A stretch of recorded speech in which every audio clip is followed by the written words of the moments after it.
우리 이단의 말씀할까요? 하나님은 영이시니 예배하는 자가 영과 진리로 예배할지니라. 하나님은 영이시니 예배하는 자가 영과 진리로 예배할지니라. 요한복음 4장 24절 말씀. 요한복음 4장 24절 말씀. 우리의 기도하겠습니다. 성령 하나님, 예배의 주도권을 성령 하나님께 맡깁니다. 성령 하나님, 예배의 주도권을 성령 하나님께 맡깁니다. 우리가 영과 진리로 예배하게 하옵소서. 우리가 영과 진리로 예배하게 하옵소서. 예배 가운데 성령 충만하게 하옵소서. 예배 가운데 성령 충만하게 하옵소서. 예배 가운데 말씀 충만하게 하옵소서. 예배 가운데 말씀 충만하게 하옵소서. 예배 가운데 나의 몸도 생각도 인생도 고쳐 주옵소서. 예배 가운데 나의 몸도 생각도 인생도 고쳐 주옵소서. 예수님의 이름으로 기도합니다. 예수님의 이름으로 기도합니다. 하나님이 여러분의 기도 들으신 줄 믿습니다. 아멘. 아멘. 고맙습니다. 오늘 제가 사도행전 6장 요 1절부터 7절을 참 좋아하는가 봐요. 제가 이 구절을 많이 사랑하고 설교도 자주 하고 싶어하고 이렇게도 보고 저렇게도 보는데 오늘 또 다른 은혜 하나님 주실 줄 믿습니다. 그 밑에요. 지금으로부터 2000여 년 전 예루살렘의 첫 교회가 생깁니다. 예루살렘 교회입니다. 예루살렘 교회를 이끄는 12명 지도자가 있습니다. 예수님의 12제자입니다. 사람들은 이들을 사도라고 부릅니다. 예루살렘 교회는 부흥합니다. 성도도 많아지고 교회 일도 많아집니다. 12사도만으로 교회 일을 감당할 수 없습니다. 그래서 예루살렘 교회는 교회 일꾼으로 7집사를 세웁니다. 7집사를 세울 때 여러 가지 조건이 있습니다. 오늘은 이 조건을 살펴보면서 지금 나에게 말씀하시는 하나님의 음성을 듣겠습니다.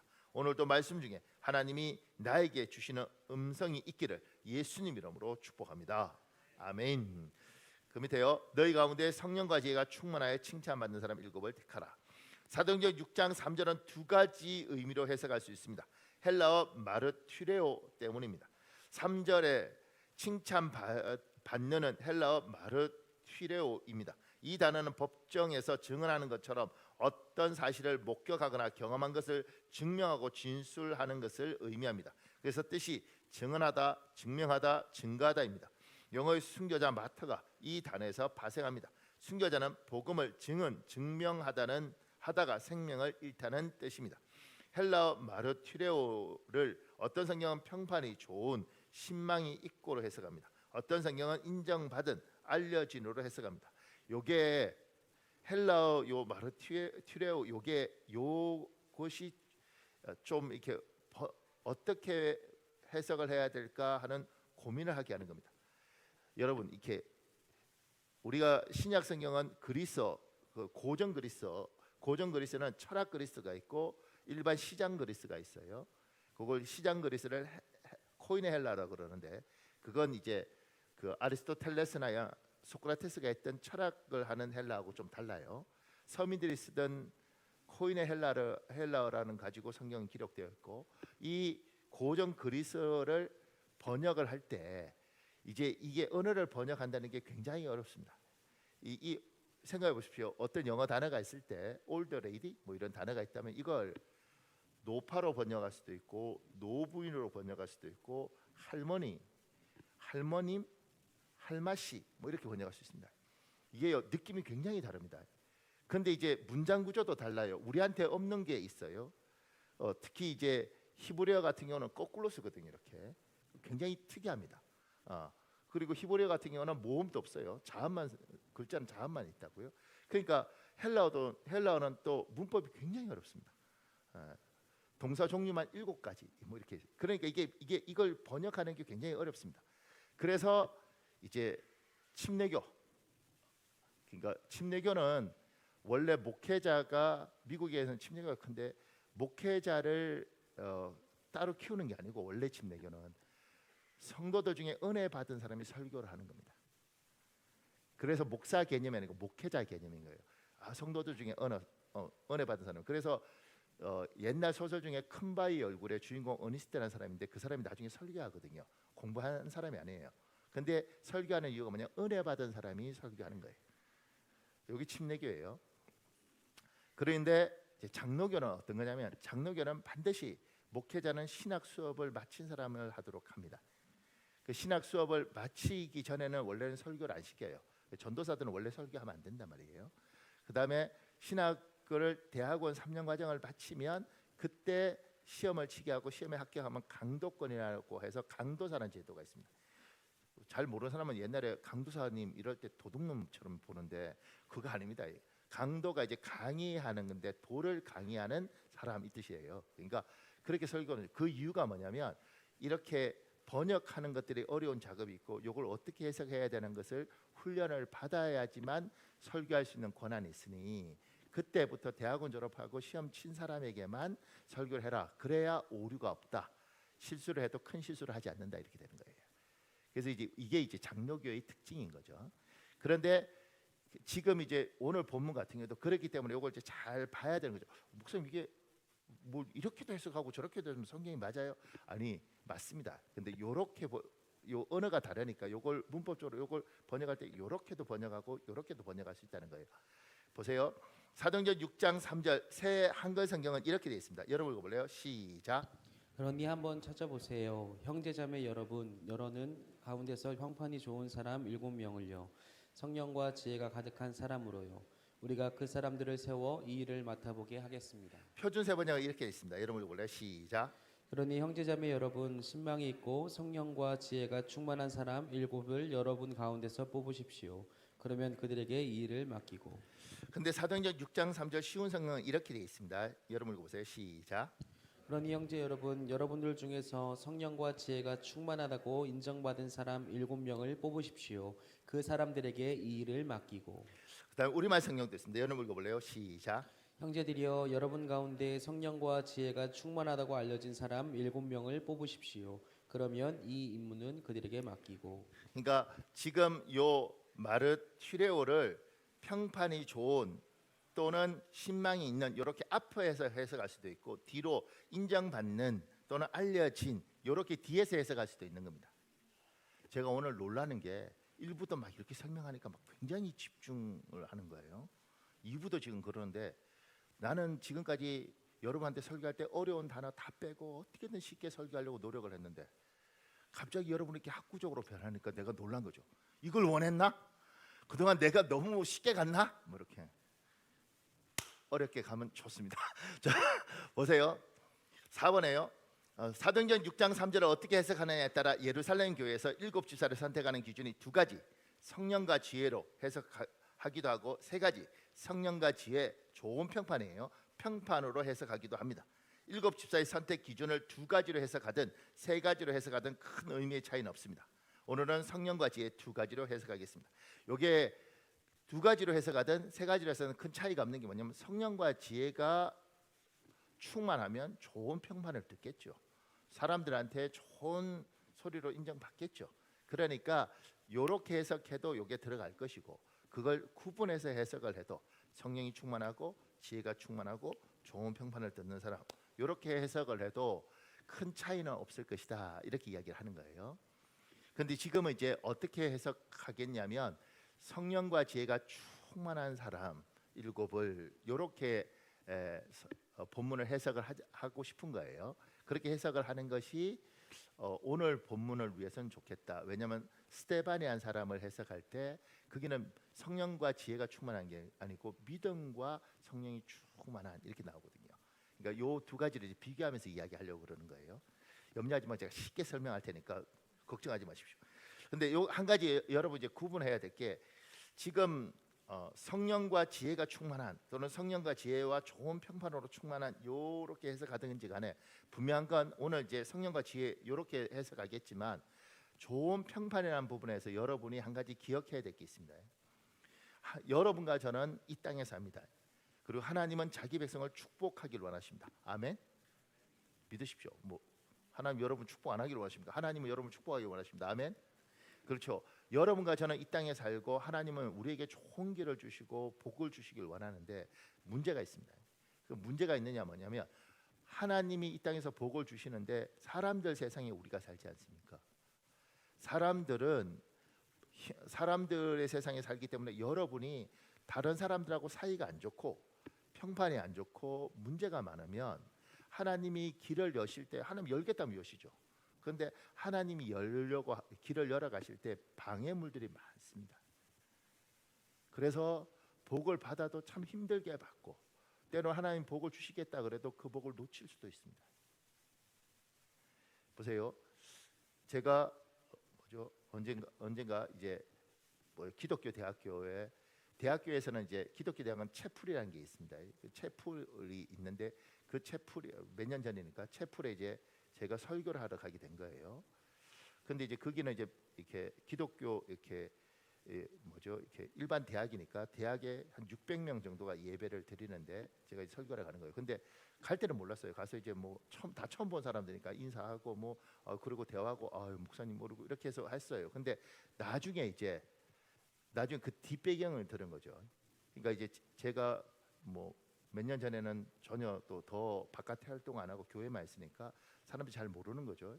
모르는데 누가 저 사람이 와서 설교하면 좋겠다 이랬는데 이제 그 전에 그러면 이 사람이 설교해야 될지 안 할지 잘 모르는 거잖아요. 그러니까 어떻게 하느냐면 이 사람들이 평판 조사를 쫙 하더라고요. 그러니까 이제 우리 이 근처에 있는 목사님들한테 물어보고 뭐 이렇게 해서 우리 소문을 이렇게 쫙 해서 검증을 끝내고 그 다음에 이제 초청한 거예요. 그래놓고는 이제 처음 본 것처럼 막 인사하고 이렇게 한 거죠. 처음에는 몰랐어요. 근데 나중에 이제 뒷이야기를 다 듣고 나니까 좋게 말하면 평판 조사고 다른 말로 하면 뭐예요? 뒷조사한 거 아니에요. 기분 나쁘더라고 이렇게. 근데 이제 그 입장에서는 잘 모르니 뭐 책을 내고 뭐 방송을 나고 이렇게 이런 유명한 사람이 아니니까 소문을 듣고 초청을 하는데 그런데 추천이 들어온 거죠. 근데 이 사람 세우면 좋겠다. 그런데 그러니까 이제 뒷조사를 쫙 하고 근데 거기서 만약에 안 좋은 소리가 있으면 부담스러운데요. 이렇게 되는 거죠. 생각해 보십시오. 이게 바깥은 그렇고 교회 안에서라면 우리가 이제 이 집사님은 참 귀해서 나중에 장로님이 됐으면 좋겠다 이렇게 생각하고 우리가 추천하려고 하는데 별명이 싸움 닭이야. 되겠냐고. 교회에 그런 분들이 있습니다. 정말 별명이 싸움 닭이 있어요. 그러니까 그런 분들이 교회 장로님이 되겠냐고요. 저 집사님은 불도저야 불도저. 그런 분들이 교회의 중직이 되겠냐고. 소문이 그렇게 났는데 되겠냐고요. 그러니까 하나님 여러분을 축복하고 싶을 때 사람들하고 다투고 싸우고 이렇게 되면 평판이 안 좋고 평판에 안 좋은 사람은 리더가 되기가 어렵다. 하나님이 밀어줘서 하겠다면 하시겠지만 하나님이 축복하더라도 인간들이 길을 자꾸 막더라. 그러니 될 수 있는 한 사람들하고 그러니까 너무 그게 평판에 신경 쓰고 막 눈치 보고 이렇게 살 필요는 없지만 가능하다면 모든 사람과 더불어 잘 지내고 사람들 사이에 믿지 않는 사람들도 좋아 보이던데 사람 이런 이야기들을 들을 수 있는 여러분이 되시기를 예수님 이름으로 축복합니다. 그러니까 하나님은 저는 제가 예수 믿고 30년 넘게 계속 확인하는 건 하나님이 정말 잘해주고 싶어 하시는구나. 나뿐만 아니라 여러분 하나님은 자기 백성한테 참 잘해주고 싶어 하시구나.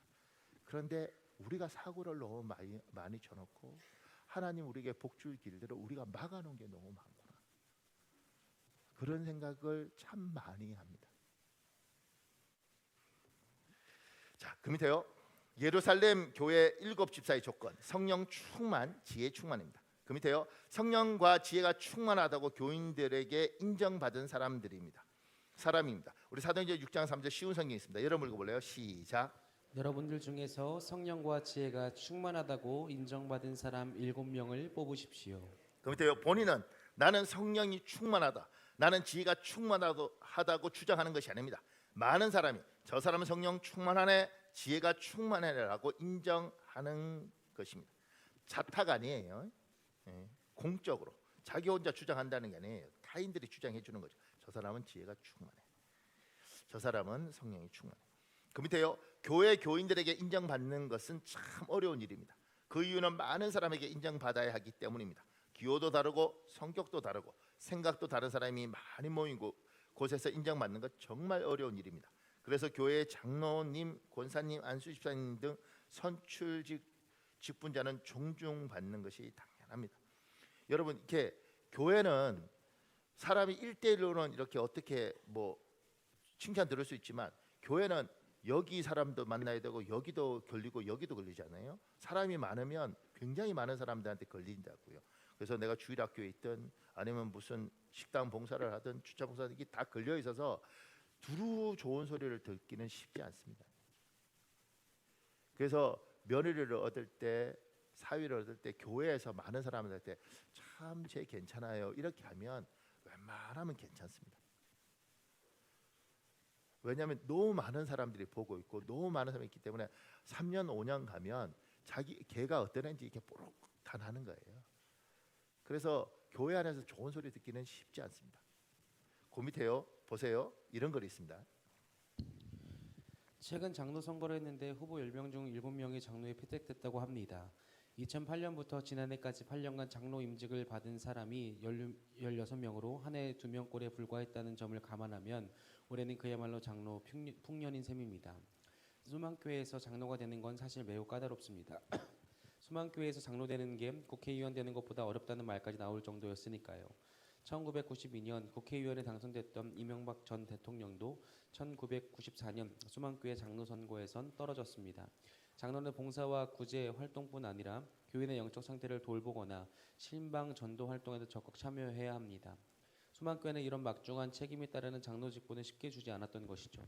일단 후보자가 되려면 만 40세 이상, 집사 경력 7년 이상, 교회 재직회 및 각 기관에서 7년 이상 봉사, 직계가족 모두 소망교회 성도라는 조건을 갖추어야 합니다. 후보가 되면 예수를 영접한 계기와 소망교회에서의 활동 사항, 최근 3년간 전도 여부 등을 신앙 이력서에 적어 제출해야 합니다. 선거에서는 소속 교단인 대한예수교 장로회 통합의 헌법에 따라 투표 참가자 3분의 2 이상의 표를 얻어야 합니다. 보세요.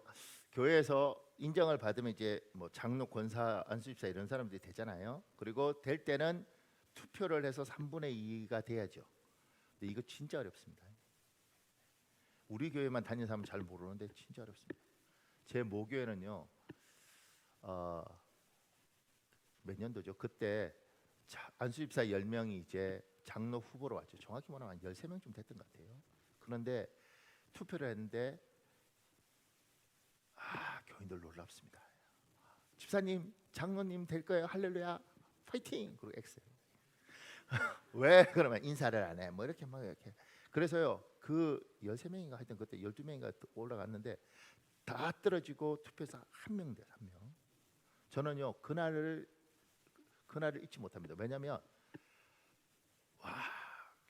교회가요. 초상집 저리 가랍니다.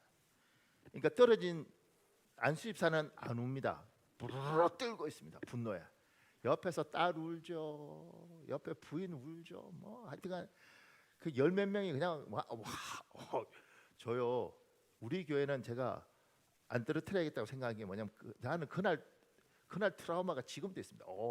교회 난리, 교회가요 완전 전쟁입니다. 다 울고 불고 교회 떠난다 그러고 뭐 딸 울지 뭐 아이고 그런 일이 진짜 끔찍한 일이었습니다.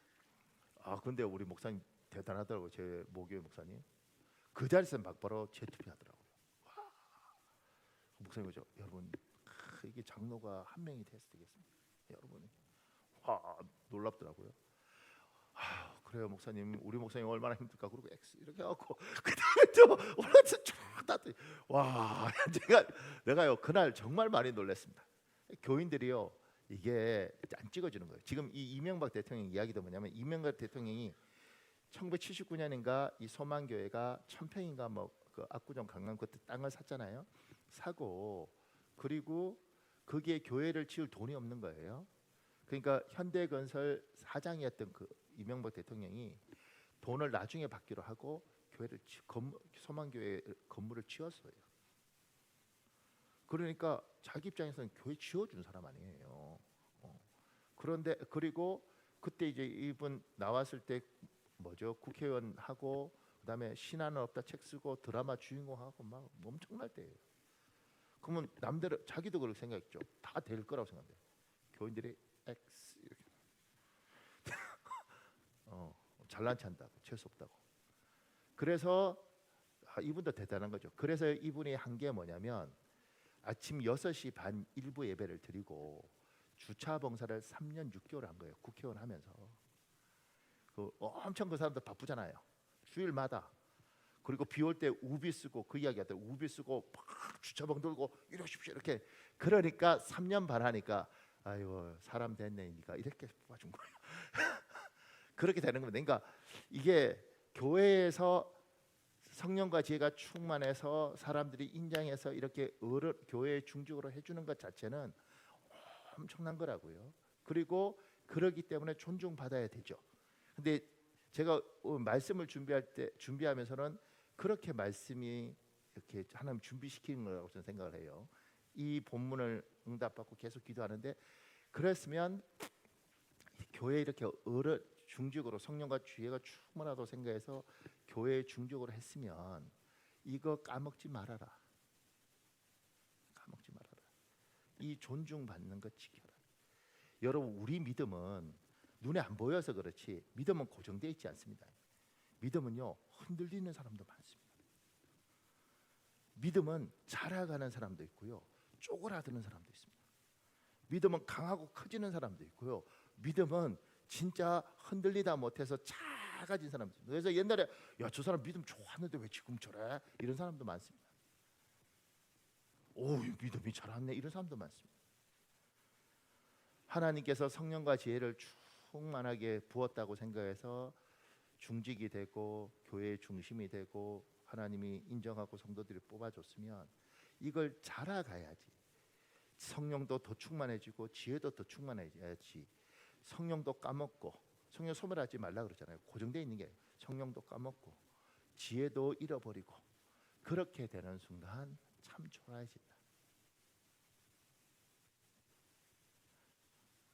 또 우리 중직 중에 누가 목사님 나더라고 이야기해. 맞아요. 맞아. 그러니까 가만 보세요. 나는 전에 참 성령 충만했는데 지금도 충만한가? 나는 지혜가 충만했는데 지금도 지혜가 충만한가? 이 질문 해보라는 거죠. 그 밑에요. 성령 충만하다는 것은 일시적 기분이나 단순한 감정 상태가 아닙니다. 성령 하나님이 나의 생각과 감정, 의지에 개입하셔서 내가 성령의 인도하심을 받는 상태입니다. 그래서 성령의 감동, 감화를 민감하게 느끼고 반응하는 사람이 성령 충만한 사람입니다. 성령 충만하여 성령의 감동, 감화를 민감하게 느끼고 반응했던 사람이 다윗 왕입니다. 우리 사무엘상 24장 2절에 7절에 있습니다. 여러분 읽어볼래요? 시작. 사울이 온 이스라엘에서 택한 사람 3,000명을 거느리고 다윗과 그의 사람들을 찾으러 드렴소 바위로 갈새 굴이 있는지라. 사울이 뒤를 보러 들어가니라. 다윗과 그의 사람들이 그 굴 깊은 곳에 있더니 다윗의 사람들이 여호와께서 당신에게 이르시기를 내가 원수를 내 손에 넘기리니 내 생각에 좋은 대로 그에게 행하라 하시더니 이것이 그날이니라 하니 다윗이 일어나서 사울의 겉옷자락을 가만히 베니라.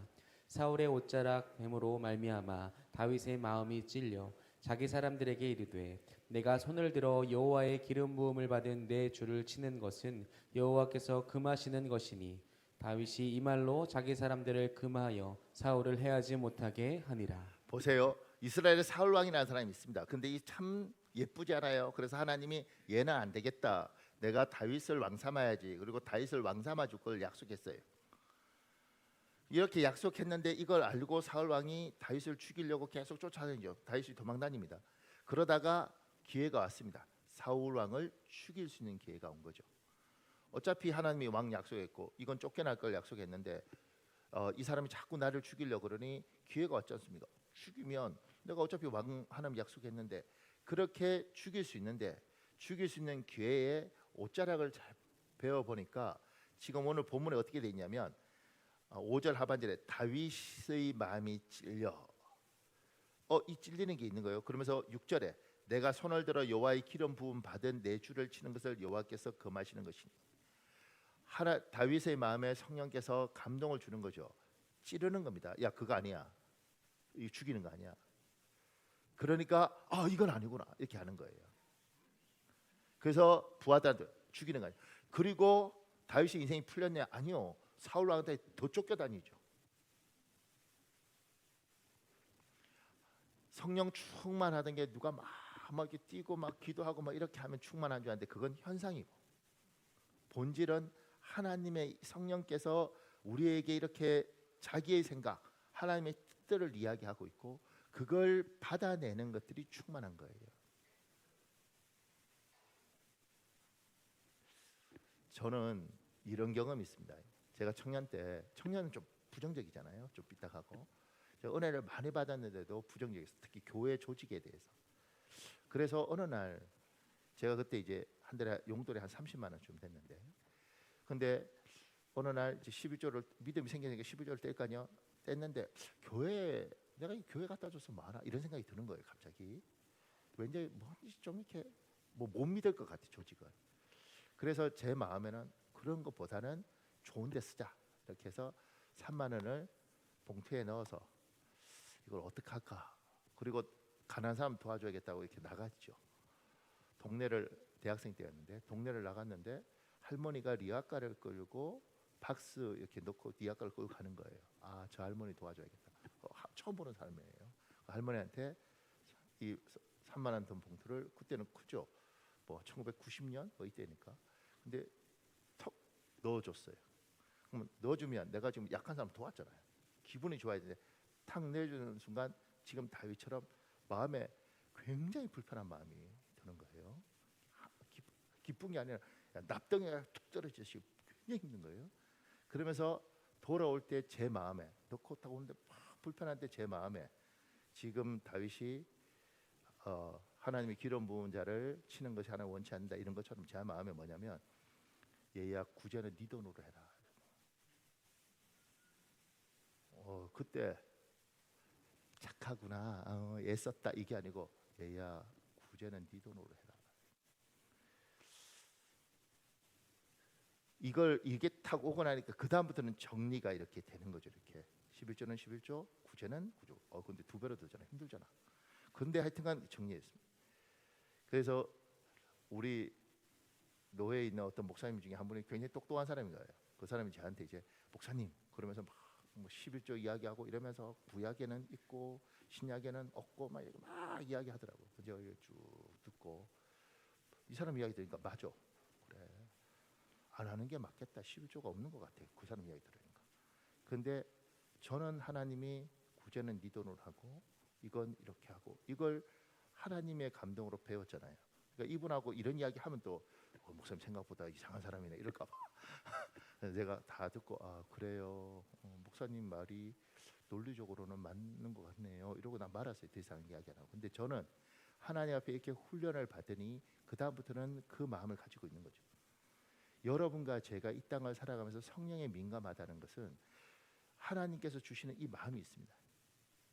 근데 아주 간단한 거 있지 않습니까? 하나님 도둑질 할까요 말까요? 하지 말지. 그건 묻는 거 아니에요.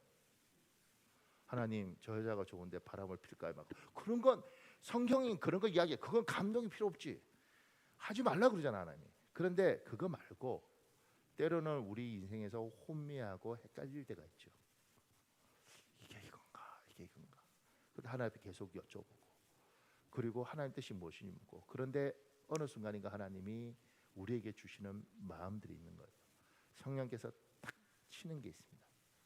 이렇게 성령의 인도함을 잘 받는 것이 성령의 감동을 받는 겁니다. 이게 성령 충만한 상태입니다. 막 은혜 있다고 막 이랬는데 하는 거 보면 은혜가 하나도 없는 것 같아요. 그런 거 못 보셨어요? 막 기도하고 막 우리가 생각할 때 막 뛰고 난리야. 와, 저 사람 뭐 은혜를 어떻게 받나? 근데 나가면서 아이씨 이렇게 저게 은혜를 받는 그러니까 그런 생각 들지 않아요? 난 그 사람 많이 봅니다. 우리 교회에서 보는 게 아니고 바깥에 가서 보면 막 기도하고 뭐 특히 이렇게 뭐지 이렇게 무슨 집회 같은 거 할 때 막 기도하면 뭐 이렇게 해요. 와, 근데 나갈 때요 하고 축도 딱 하자마자 나갈 때 자기 차 먼저 가서 막 이렇게 하면 저게 은혜를 받았나 이런 생각 들지 않아요? 여러분은 안 드나요? 나는 볼 때마다 헷갈려요.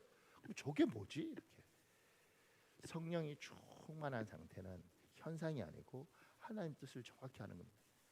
그러니까 이게 주님 이렇게 오면 얼마나 좋겠어요. 근데 충만하면 그게 빨리빨리 깨달아지겠죠. 그러지 않으면 헷갈리는 거죠. 고민이 됩니다. 저 같은 경우도 이제 내일 무슨 천안에 무슨 회의를 가야 되는데 너무 많은 사람한테 오라고 전화가 오고 근데 마음이 불편한 거죠. 이게 기도 계속 묻는 거죠. 하나님, 이게 맞나요? 내가 가면 굉장히 힘들 수도 있을 것 같은데 하나님 맞나요? 계속 질문하는 거예요. 내 감정이 아니고 내 그냥 계산이 아니고 당신의 뜻은 무엇입니까? 이런 거 묻죠. 뭐 다 파시겠지. 안 하면 할 수 없고. 근데 계속 여쭤보는 거죠. 그러니까 은혜가 있으면 이 하나님의 마음이나 이걸 성령께서 딱 주는 게 있는 겁니다. 그러면 그 주는 데를 주는 게 정말 하나님의 성령의 감동인지 지금 다윗처럼 그걸 민감하게 느끼고 그대로 잘 살아가는 거. 요게 성령 충만한 사람들의 삶이에요. 때로는 하나님이 그래도 얘야 네가 죄를 위해서 금식하면서 기도해야 되지 않니? 이런 감동. 그거 받아보셨습니까? 그런 감동 받으면 어떤지 아세요? 막 기분이 막 아우 주님이 나한테 감동 주셨어. 뭐 이렇게. 제가 어디 있을 때 하나님이 얘야 죄를 위해서 네가 3일 금식했으면 좋겠다. 이렇게 감동이 왔어. 힘들어 죽겠는데. 기쁜 게 하나도 아니고요. 열이 받더라고. 내가 지금까지 걔한테 밥 사주고 돈 준 것도 얼마인데 내가 금식까지 얘기했다. 3일 너무 열이 받으니까 다른 선교사들을 내가 불렀죠. 누구 힘들다고 하나님이 하라는데 하루씩 나눠서 하자 이렇게. 그래서 그 사람들 물고 막 이러더라고. 그러니까 그런 일들을 겪을 때 마음이 불편할 때도 많아요. 그런데 하나님이 하라 그러시면 지금 내가 말했던 사람이 미얀마 결혼한 양선영 선교사예요. 필리핀에 있을 때 하나님이 저보고 죄를 위해서 3일 금식해라. 근데 그때 이제 내가 왜 죄를 위해서 금식해요 하나님? 내가 나도 이 필리핀에서 나도 죽을 것 같다고 힘들어서 근데 밥까지 굶어요 하나님? 하나님 해라. 제가 왜요? 걔는 돌봐줄 사람이 아무도 없다 얘야. 네가 기도해줘라. 그래서 제가 열받아서 지금 저기 요르단에 있는 강성훈 목사 이런 사람 부른 거죠. 같이 나눠서 하자. 나눠서. 당신도 얘도 좋아하지 않냐 이렇게. 했는지 아닌지 잘 모르지만 난 하루만 했어요. 근데 하나님이 이런 마음을 주는 거죠. 마음을. 그러니까 이게 감동 잘못 받는 경우가 많습니다. 요새 우리 교회는 안 그런 것 같아요. 우리 교회는 좀 그런 감동이라도 받았으면 좋겠는데 옛날 제가 있던 교회는 청년들이 감동을 받죠. 이게 하나님의 감동. 하나님이 너하고 결혼하래. 이렇게 남자애들이. 근데 문제는 우리 교회에서 제일 예쁜 애야. 근데 이 감동이 왜 하나님이 이렇게 한꺼번에 우리 교회 청년들한테 다 줬을까? 못난 애들도 몇 명인데 걔들한테는 감동이 안 가고 제일 예쁜 걔 무슨 애였는데 성이 소시였네 가보면 제일 예쁜 애. 그러니까 그런 감동 그런 거 좀 이상하잖아요, 그렇죠? 근데 그런 감동 받아요. 여자애들도 그래요. 키 크고 잘생겨 놓고 직업 좋은 애한테 감동 받아요. 근데 못난 애한테는 안 받아. 희한해 감동이. 그러니까 그게 성령의 감동 맞겠냐고. 근데 정말 하나님이 주시는 마음이 딱 있는 거죠. 그러니까 이 부분, 그러니까 이직을 할 때도 이직도 중요합니다, 여러분. 이직할 때도 결혼할 때도 때로는 어떤 내가 첫 직장을 선택할 때도 하나님 앞에 진지하게 하나님 이게 뭐죠? 내가 하나님 나한테 좀 하나님의 뜻을 이렇게 하나님 뜻을 찾아가는 요거. 그러니까 여러분 중직이 되고 교회에 큰 사람 되면 성령 이렇게 충만한 사람들에게 하나님이 세운다고요. 그러면 그 충만함을 잊지 말고 이 감동을 잘 지켜라. 근데 어느 순간에 보면 감동이 필요 없이 그냥 내 기분대로 사는데 그거 아니다. 그 밑에요. 3번에요. 지혜가 충만하다는 것은 한마디로 지혜롭다는 것입니다. 지혜는 어느 특정 분야, 어느 특정 부분만이 아니라 우리 삶 전체에 두루두루 필요합니다. 하나님께 지혜를 구했고 하나님께 지혜를 선물로 받은 사람이 다윗 왕의 아들 솔로몬 왕입니다. 우리 열왕기상 3장 5절에 12절 세 번 읽겠습니다. 여러분 읽어보십시오. 시작. 주님께서 꿈에 솔로몬에게 나타나셨다. 하나님께서 말씀하시기를 내가 너에게 무엇을 주기를 바라느냐 나에게 구하라 하셨다. 솔로몬이 대답하였다. 지혜로운 마음을 주셔서 주님의 백성을 재판하고 선과 악을 분별할 수 있게 해주시길 바랍니다. 이렇게 많은 주님의 백성을 누가 재판할 수 있겠습니까? 주님께서는 솔로몬이 이렇게 청한 것이 마음에 드셨다. 재판하는 데 듣고서 무엇이 옳은지 분별하는 능력을 요구하였으므로 이제 나는 내 말대로 내게 지혜롭고 총명한 마음을 준다. 너와 같은 사람이 너보다 앞에도 없었고 내 뒤에도 없을 것이다. 이스라엘 왕의 역할 중 최종 재판관의 업무가 있습니다. 솔로몬에게 필요한 지혜는 재판의 지혜입니다. 듣고 참과 거짓을 분별할 수 있는 지혜가 필요했습니다. 그래서 하나님께 구했습니다. 하나님은 솔로몬에게 지혜를 주셨습니다. 야고보서 1장 5절 너희 중에 누구든지 지혜가 부족하거든 모든 사람에게 후히 주시고 꾸짖지 아니하시는 하나님께 구하라 그리하면 주시리라. 에서 하셨던 하나님의 약속은 구약에서도 신약에서도 지금도 유효합니다. 그러니까 하나님 앞에서 지혜가 충만한 사람이잖아요. 지혜를 구하는 거죠. 근데 지혜는 워낙 우리 삶 전체에 열려 있어요. 그러니까 막연한 게 아니라 나에게 필요한 지혜가 있는 거죠. 이것도 구하고 이것도 구하고 이것도 구하는 겁니다. 지금 솔로몬은 하나님 앞에 구했던 첫 번째 지혜가 뭐였냐면 자기는 재판을 해야 되는 사람이니 왕으로서 최종 판결자니 하나님 분별력을 주십시오 이렇게 기도한 거죠. 분별의 지혜를 달라고 기도했고 하나님은 누구든지 지혜가 부족하면 후히 주시고 꾸짖지 않는 하나님께 구하라 그러면 주시리라. 그러시니까 하나님이 주신 겁니다. 하나님은 여러분과 저한테도 요구하시는 거죠. 얘야 지혜가 있어야 된다. 지혜가. 그러면 하나님 내가 이 부분에선 지혜가 없는데 이 부분에 대해서 지혜를 좀 주십시오. 이 부분도 하나님 내가 약한데 이 부분에 대한 지혜도 좀 주십시오. 제가 밑에 얘기했습니다. 복된 인생은 생각의 지혜가 있습니다. 생각 하나하나가 참 예쁩니다. 자신도 행복하고 주변 사람도 행복하고 하나님도 기뻐하십니다. 복된 생각, 복된 지혜가 복된 인생을 만듭니다. 그 밑에요. 복된 인생은 언어, 말의 지혜가 있습니다. 말 하나하나가 참 예쁩니다. 말하는 자신도 행복하고 그 말을 듣는 주변 사람도 행복하고 하나님도 기뻐하십니다. 복된 생각, 복된 말이 행동으로 나타나면 복된 인생이 됩니다. 보세요. 제가 감리교 목사님을 만났는데 그 목사님은 참 지혜롭더라고요. 그 목사님이 지혜인데 거기는 아들 하나 딸 하나인데 딸도 참 지혜롭더라고요. 그 목사님이 얼마나 지혜롭냐면 그 집 딸이 공부에 대한 욕심이 많은 거예요. 그런데 이제 모의고사를 엉망으로 친 거죠. 공부 잘하나 했는데 엉망으로 치니까 욕심이 많은 애니까 방 안에 들어가서 이불 뒤집어 쓰고 안 나온다는 거죠. 울면서.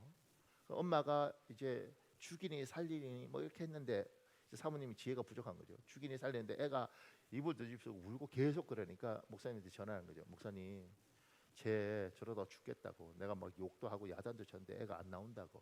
목사님 그러니까 목사님이 다 가서 보니 지혜가 있는 사람이니까 성적이 이러다고 푹 떨어졌잖아요. 그러니까 애한테 그랬다는 거죠. 엄마는 야단치고 이게 뭐 모의고사가 뭐가 중요해 뭐 이러고 뭐 이렇게 했는데 목사님 그러지 않고 얘야 성적이 많이 떨어졌네. 다음 모의고사 점수 때 점수 1점 오를 때마다 내가 용돈을 줄게. 이 보석에서 소리가 들리대요. 1점당 얼마? 왜냐면 많이 떨어졌으니까 이제 올라갈 일 있잖아요. 얼마 줄게 이러니까 그 이보석에 손가락이 나오더래요. 약속해. 그러니까 엄마는 모의고사가 중요해. 이게 뭐야 막 이렇게 야단칠 때 애는 울죠. 아빠가 와서 딱 보니까 한참 떨어졌는데 성적 올라갈 때마다 점수당 돈을 주겠다 그러니 애 입장에서는 말했더니 이게 기분 좋죠. 왜냐면 이제 올라가면 되잖아. 그러니까 제가 이렇게 보면서 그 목사님 참 이 목사님 참 지혜롭네 이런 생각을 그 목사님하고 이야기하면서 했어요. 그러니까 그 목사님 그러더라고요. 우리 딸도 참 지혜로워요 목사님. 그래서 왜 뭐가 지혜로워요? 그러니까 얘한테 이제 공부법을 가르쳤는데 수업이 끝나고 나면 복습 5분이 오늘 공부하는 것의 5분 복습이 진짜 중요하다. 그때 80% 이상이 다시 기억에 남는다. 뭐 이런 이야기를 얘가 배웠다는 거죠. 그래서 애들이 이제 그런 것들을 배우고 나면 이제 얘도 학원에서 공부하는데 학원에서 공부할 때 애들 다 그냥 수업 끝나고 자기 암기하고 막 이러는데 선생님이 칠판 지어줄 사람 앞으로 이렇게 뽑는데 손 안 들죠. 왜냐면 쥐고 해야 되니까. 근데 얘가 저요. 그래서 선생님, 야 착하다, 네가 해라. 그래서 걔가 지우는 거죠. 천천히 지우면서 복습하는 거야. 그러니까 이렇게 지우는 게 아니고 뭐 이렇게 지우고. 남들은 요거도 하면서 암기하는데 얘는 칭찬 들으면서 그러니까 그러면서 우리 딸도 참 지혜로워요. 그러니까 하나님의 사람들이 어른이 되려면 지혜가 필요한데 하나님이 그 지혜로운 사람들을 교회의 어른으로 뽑는 거예요. 근데 이게 지혜가 자꾸 늘어가야 되는데 지혜가 죽는 거죠. 왜냐하면 어른 될 때까지는 지혜가 필요한데 되고 나니까 뭐 어떡할 거야 네가. 말의 지혜도 보세요. 제가 제 모교회 목사님한테 한 40대 중반 때 제가 뭐 애기처럼 목사님 사람들이 저보고요 잘한대요. 제가 뭐 이것도 잘하고 저것도 잘하고 그러니까 뭐 교회 말고 바깥에서도 뭐 가면 세미나하고 뭐 하면 잘한대요. 근데 그분이 이렇게 듣더니만 이를테면 야 너 많이 교만하네 잘난 체하네 이렇게 말했으면 기분 나빴을 것 같아요. 말의 지혜도 뭔가 스승이니까 뭔가 할 말을 해줘야 될 거 아니겠어요. 그러니까 이렇게 말하더라고. 얘야 사람이 너보고 잘한다 잘한다 박수 쳐준다고 아무 데서나 춤추지 말아라. 너 잘한다 잘한다 박수 쳐주는 사람이 너 물에 빠져서 살려달라고 호적되면 그 박수 치던 손 내밀어서 너 안 구해준다 이러더라고. 근데 사람이 참 말의 지혜라는 게 같은 말도 교만한 거 많이 금방 찢었네 이러면 기분 나쁠 텐데 얘야 잘한다 잘한다 박수 쳐준다고 아무데나 춤추지 말아라. 참고로 전 춤 못 춰요. 그런데 그렇게 같은 말도 참 고맙더라고.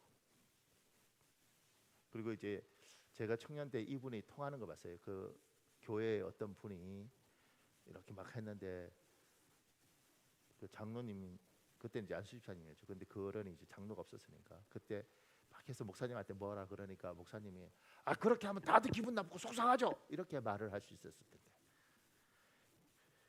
제가 이제 그때 기억을 해보는 거예요. 근데 이분이 이렇게 이야기하더라고요. 그때 그 형님이었거든요. 근데 그렇게 하시면 그렇게 말씀하시면 모두가 마음이 무거워져요. 이렇게 하더라고요. 제가 그때 말의 지혜라는 게 같은 말을 해도 아주 사람 상하게 하는 표현도 있고 그런 방법도 있는데 저렇게 표현하는 거구나. 그렇게 하면 마음이 다들 무거워져요. 이거하고 기분 나쁘잖아요. 속상하잖아요. 뭐 이런 것보다. 그러면서 제가 배우는 거죠. 부부 사이도 같은 말을 할 때도 그렇게 하면 여보 당신이 좀 그러면 내 마음이 좀 그래. 이거하고 네가 그러면 내 속이 다 뒤집어지지. 이거하고 그러니까 하나님의 사람들이 주님께서 성령이 충만한 사람 지혜가 충만한 사람 그들을 하나님이 세우고 성도들 세우기 원하고 그러면 시간이 가면 갈수록 지혜가 더 충만해지고 성령이 더 충만해져야 되는데 그러지 않는 것 같더라. 그러면 하나님이 이야기하는 거죠. 오늘 지혜가 부족하면 구해라. 구해라. 사랑하는 여러분, 여러분이 성령과 지혜가 충만한 하나님 사람 되시기를 예수님 이름으로 축복합니다. 그 밑에요. 예루살렘 교회 7 집사 스데반. 예루살렘 교회 7 집사 중 스데반이 있습니다. 7 집사의 리더는 스데반 집사라고 학자들은 생각합니다. 성경은 언급된 순서가 중요합니다. 베드로를 수제자로 생각하는 이유는 12제자 중 베드로 이름이 먼저 언급되기 때문입니다. 스데반 집사도 7 집사 중 가장 먼저 그 이름이 언급됩니다. 우리 사도행전 6장 5절에 있습니다. 여러분 읽어볼래요? 시작. 온 무리가 이 말을 기뻐하여 믿음과 성령이 충만한 사람 스데반과 또 빌립과 브로고로와 니가노르와 디몬과 바메나와 유대교에 입교했던 안디옥 사람 니골라를 택하여 믿음과 성령이 충만한 사람 스데반에만 이 수식이 있는 거예요. 7 집사는 모두 성령과 지혜가 충만한 사람입니다. 예루살렘 교회 7 집사의 조건입니다. 그런데 스데반은 다른 집사들과 달리 믿음이 충만하다는 추가 설명이 달려 있습니다. 믿음이 없으면 집사가 될 수 없습니다. 그렇다면 여기서 말하는 믿음은 어떤 믿음일까요? 7 집사의 리더 스데반에게 어떤 믿음이 있었길래 믿음과 성령이 충만한 사람 스데반이라는 표현을 사용할까요? 리더는 혼자가 아닙니다. 따르는 무리를 이끌어가야 합니다. 동물이나 식물이 아니라 사람의 리더는 따르는 무리에게 희망을 선물해야 합니다.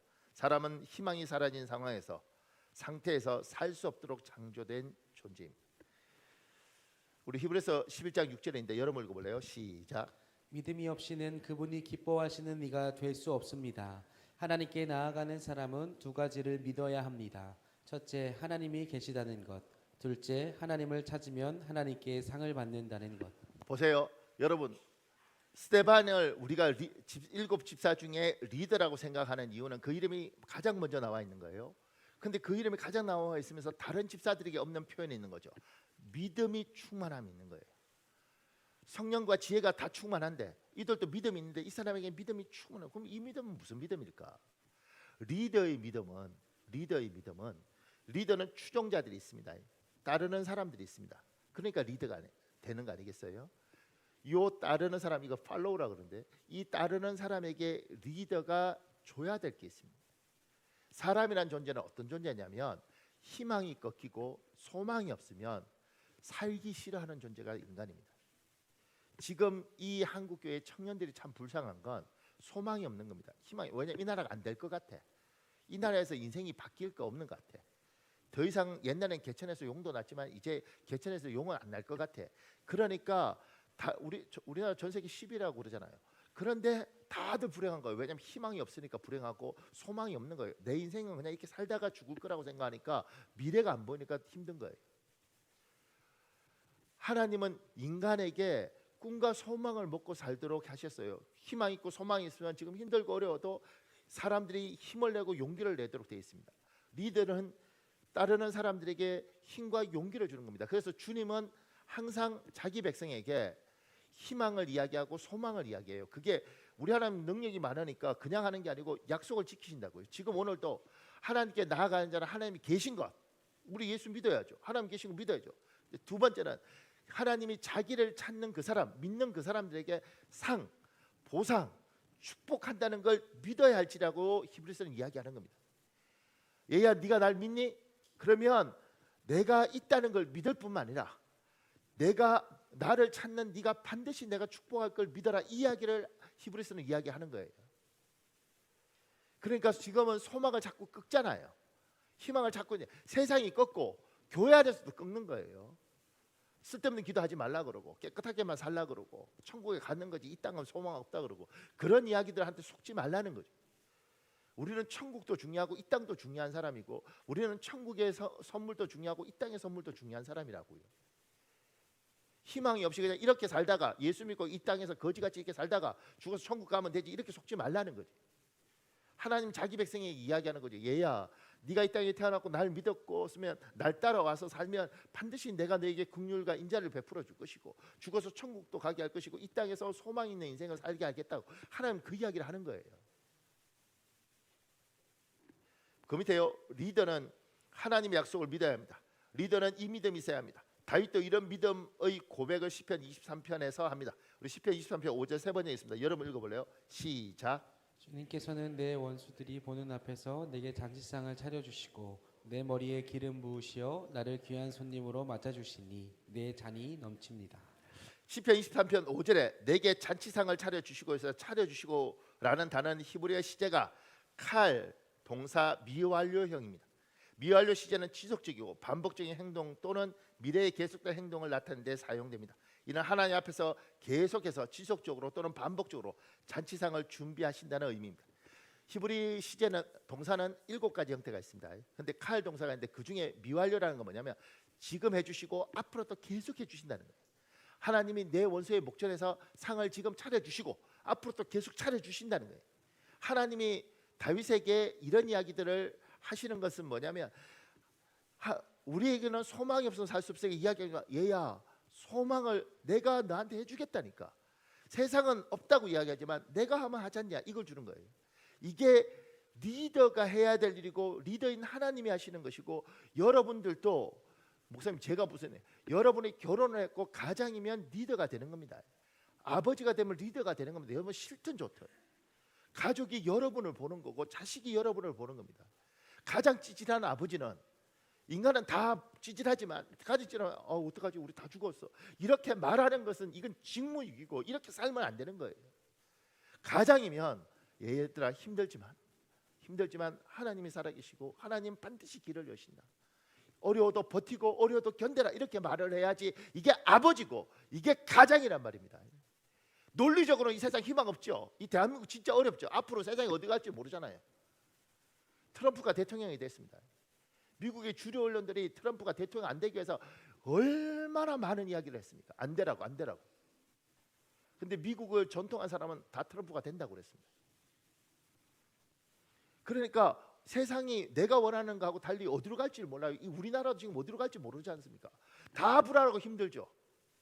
논리는 그게 맞아요. 불안하고 힘들고 어렵고.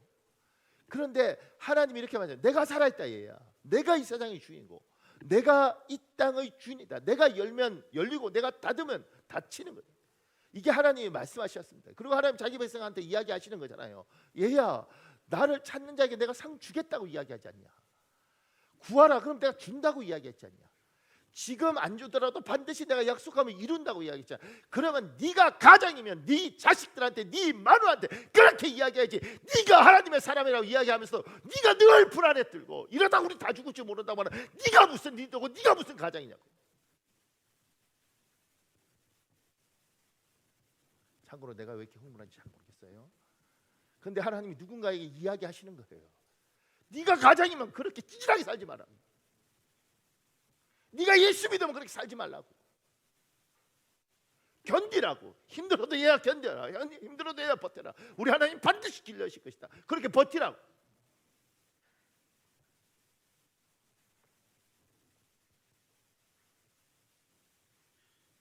저는 우리 셋째 어저께도 우리 셋째 자는데 제가 몰래 가서 볼에 뽀뽀했습니다. 우리 집 사람도 가서 뽀뽀했습니다. 19살짜리 시커멓게 들어누워 있는 놈한테 뽀뽀하는 거 쉽지 않아요. 여자애도 아니고. 근데 그 애를 볼 때 무슨 생각을 하냐면 그 애가 태어났던 그날을 생각을 해요. 앞이 하나도 안 보이더라고.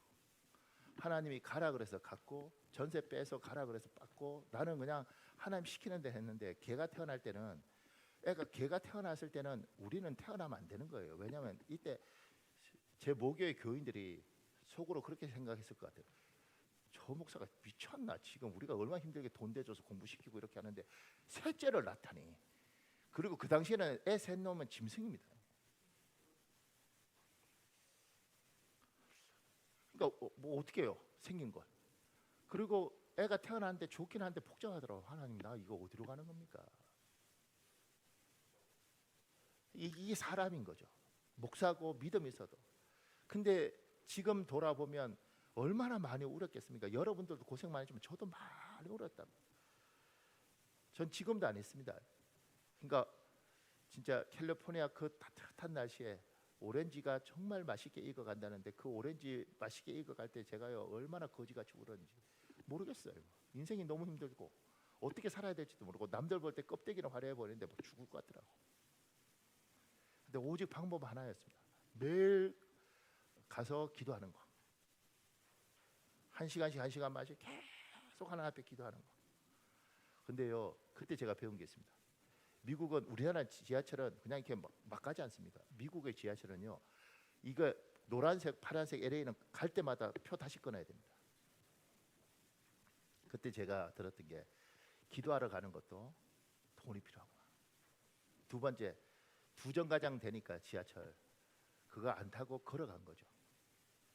걸어가면 여러분 미국 무서워요. 이렇게 막 벽에 이렇게 있는데 거기 걸어가다가 총 맞아 죽으면 어떡해. 그런데 그냥 걸어가는 거예요. 가서 기도하면서 하나님 날 부를 때 뭐가 있었을 텐데 진짜 뭐가 있나요? 이게 맞나요? 그런데 우리는 그 길밖에 없으니까 오직 주님 바라고 가는 거죠. 그리고 어느 날 내가 기도했던 것들의 대부분을 하나님이 다 들어주시고 지금도 화요일마다 대학원 가서 강의할 때마다 애들이 교수님 이렇게 부르고 이럴 때마다 이게 뭐지? 이게 맞나? 근데 결국은 내가 원했던 모든 것들을 하나님이 다 들어주시는 걸 보고 참 당신은 선하신데 우리가 참 약합니다. 여러분에게도 이야기하는 거죠. 지금도 힘들게 우리 교인들 정말 어렵게 버티는 사람들 많잖아요. 근데 당신이 가장이란 말. 저도 이런 말 할 자격은 아니지만 당신의 가정이면 하나님이 저한테 목사니까 시키는 거죠.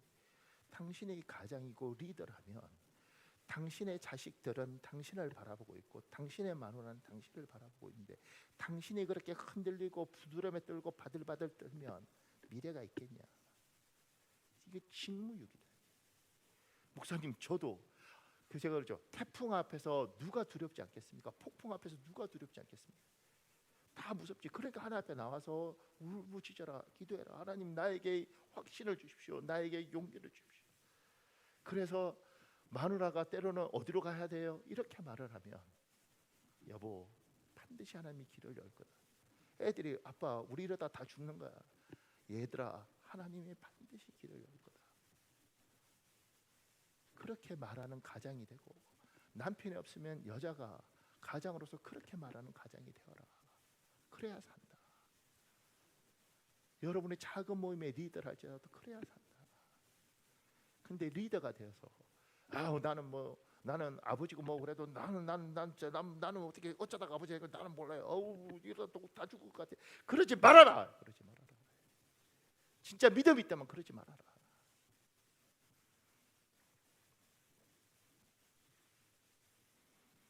하나님, 우리 찬송하고 우리 한 10분 기도할래요? 찬송하면서 하나님, 내가 하나님이 살아있다는 걸 믿게 해주시고, 하나님 나에게 지혜도 주시고 성령도 주시고 또한 믿음도 주십시오. 그래서 내가 가장으로서, 아버지로서, 하나님, 내가 남편 없이 혼자 버티는데 내가 어머니로서 내가 흔들리지 않게 해주십시오. 하나님, 나에게 확신을 주십시오. 이 시간에 우리 찬송하고 우리 기도합시다.